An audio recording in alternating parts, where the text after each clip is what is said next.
Hey class, so today we're going to talk about equivalent fractions.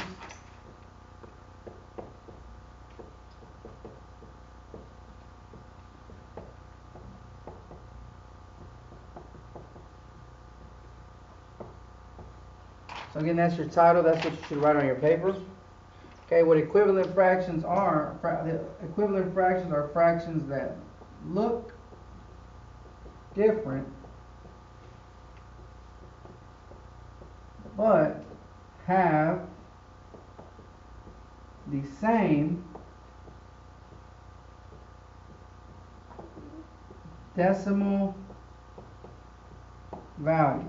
Okay, so equivalent fractions are fractions that look different but have the same decimal value. And before I get into examples, I do want to first talk about something called different forms of the number 1. Okay, different forms of 1. Okay, different forms of the number 1. So I'm going to give certain examples. My foot's slipping. So different forms of 1. So my first example of this is 2 over 2, which again, this is the same thing as 2 divided by 2, right? Same thing as 2 divided by 2. Also, think of 7 over 7. Okay, these are equivalent fractions because these are all different forms of 1. 2 divided by 2 is 1. 7 divided by 7 is 1, right? And also, even you can have 200 divided by 200.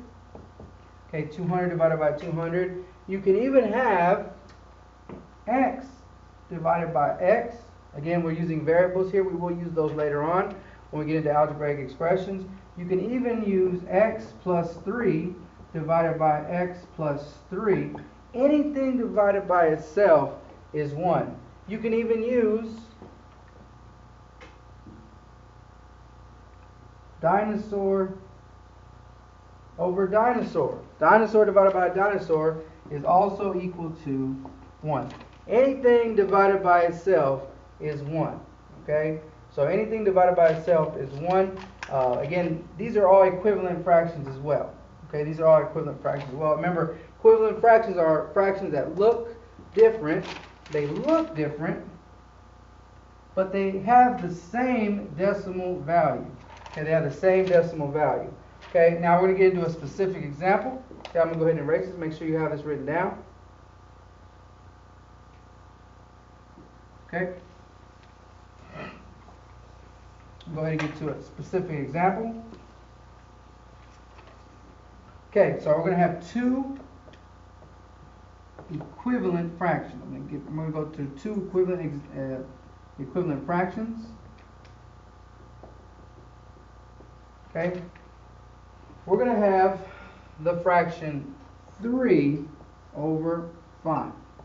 And we want to find an equivalent fraction to 3 over 5. Okay, and the way we're going to do that is we're going to kind of scale it up. Okay, usually we're used to reducing, right? But for this one, we're actually going to scale it up. We're going to see what fraction we can find when we multiply the top and bottom by 2.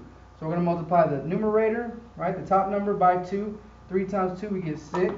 We're going to multiply the denominator by 2. 5 times 2, we get 10. Okay? And so what we did here is we scaled it up. And again, if we were to reduce 6 over 10, we would get 3 over 5. Okay? So again, these are two equivalent fractions. Now, what we're going to do with these two equivalent fractions is we're going to actually convert them to decimals so that you can see that 3 over 5 is the same thing as 6 over 10. We're going to go ahead and find the decimal value. So just like we did before, the skills that we used before when we converted a fraction into a decimal, that's what we're going to do here.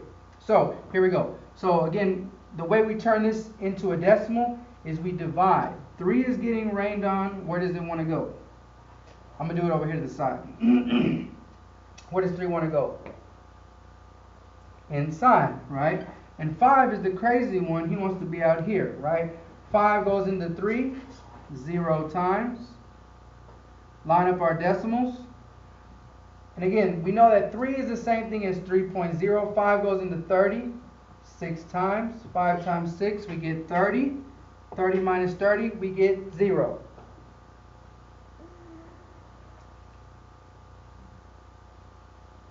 And so what we got for 3 over 5, we got 0.6. Okay, now we're going to convert 6 over 10 into a decimal as well to see if we get the same. So we know 3 over 5 is 0.6 equals. Now we're going to see what this is. And again, if you know what 6/10 is, you as a decimal, you already know what we're going to get over here. But if you don't, let's figure it out. 6 is getting rained on. Where does it want to go? Inside. 10 is the crazy one. He wants to come outside. 10 goes into 6 0 times. Line up our decimals. 10 into 60 6 times.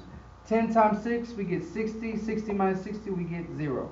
And so again, what do we get? We got 0.6, so we know 6 over 10 is the same thing as 0.6. Now, what did we say? Equivalent fractions, which is what we said these were, 3 over 5 and 6 over 10, right? These are equivalent fractions because they look different, but they have the what? The same decimal value. They are the same thing, right? They have the same value, they just look different. They're the same fraction, they're the same decimal value, they just look different as a fraction. Okay, so that's the idea for equivalent fractions. And so again, that's one of the main things that we stress here, that we understand what an equivalent fraction is, because we are going to use equivalent fractions when we start adding and subtracting fractions. Okay, thanks for watching.